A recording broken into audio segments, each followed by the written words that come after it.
We've got Curtis here today. You've missed Curtis. Everybody likes you, Curtis. I don't know why. Anyway, what are you doing today? Changing brakes on my daughter's car. What is it? It's a Honda Civic. Common as muck, eh? They're everywhere. 2018. Right.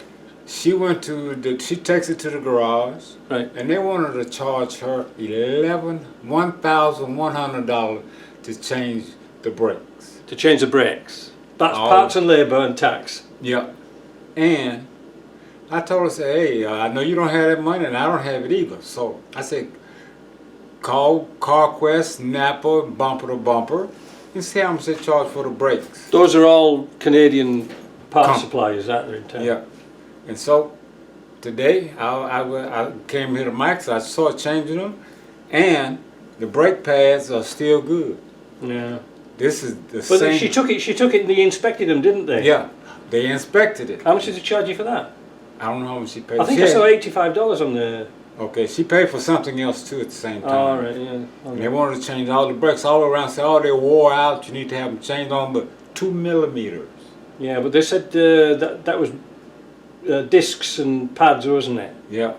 There's hardly anything wrong with the pads. If you can have a look here on this one, you can see there's a little bit of rust wear there, but I wouldn't have changed them for that. We just run a sanding disc around them. Man, that's about two nickels thick right there, I would say. There's plenty of life on them. I mean, they do need changing. If you see a new one, well, you've got them off. Oh, they'd last over winter. Yeah, they'll last the next fall.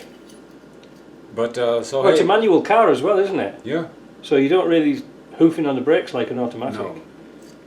Well, that's if you drive properly, that is. But so hey, for $100 for everything. For everything, except for the rotors. Yeah. Well, I couldn't see the point of putting rotors on. No, me either. There was nothing wrong with them. Like I showed you that picture, it didn't look like those. Yeah, because they took pictures of the brakes, and we looked at the picture on his phone and thought, I don't think they're the same. No, they're not the same.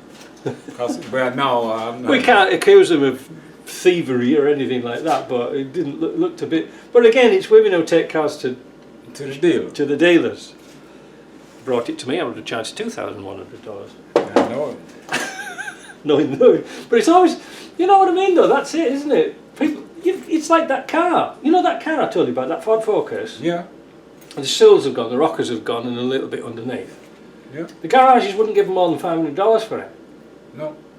So he said, the owner said to me, he said, would you give us $500? I said, yeah, I'll give $500 for it. So for you needed a second-hand car. I just want a cheap car for running around with. I don't need anything fancy. I don't like them with a boot. I like them with a, tailgate. I don't like a boot. Okay. Can't get engines in them. No. This can just have to turn the side. Well, cut bloody back off. But I tell you, I had a little bit of an idea last night, didn't I, with the Ford Focus. Just keep entertaining them. Just keep them. Do something. Okay. Don't knock me vice over. Oh, you bought the little covers for the vice. Why you don't screw them down yet? Because they're magnetic. Right, have you finished breaking my vice? So the sills or the rockers on the Ford Focus. Yeah.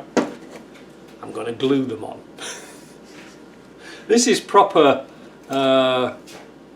body adhesive. It's 3M panel bonding adhesive. And I was watching some videos last night. It was up till late last night. And everybody started just going blathering glue on, clamping them up. Wait till it sets. Yeah. Because I bonded on the side quarter of a 110 with this, and it sticks like feces to a hairy blanket. It was really, really good. But the gun was kind of expensive. Okay. But once you get the gun, you're But down. the cartridges are not too bad. No. So I thought I'll just bond them on instead of welding them. Yeah. Because you see, like what I was going to say was structurally that car is good because the door's shut.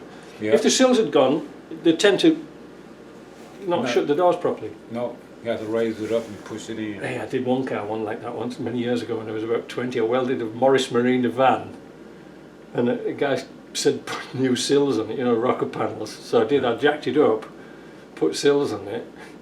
But when we let it back down, the doors, he couldn't shut the bloody doors. The car had welded it bent. Yeah. Anyway, I managed to correct it with some hammers and the jewellery, but by God, that was a bit of a wake-up call, so I've never done that anymore. I won't do sills and stuff like that. on other people's cars. Anyway, that was just a little Monday update, wasn't it? What we're doing. Yeah. Mm-hmm. So I'm just going to wait for JP to give us a call, and then we're off down to the machine shop. See you later. Goodbye.